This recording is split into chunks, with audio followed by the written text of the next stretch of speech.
May I start with a question? How many of you know Johnny Cash? Well, there are many things to know about me and my music career, so listen in.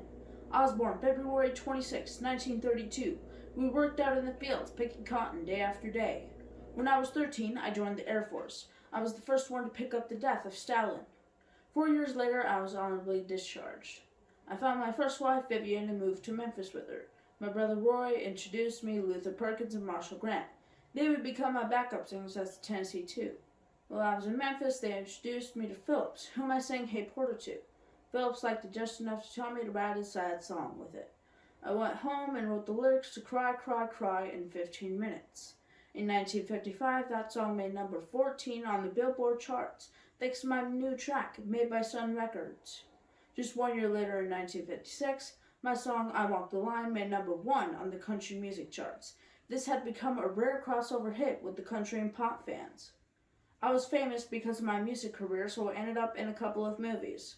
One of those was 5 Minutes to Live.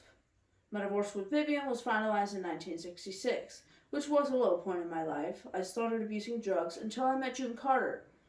She would help me get rid of that addiction and get sober. A short time later, I married June, which gave us the inspiration for the song Jackson.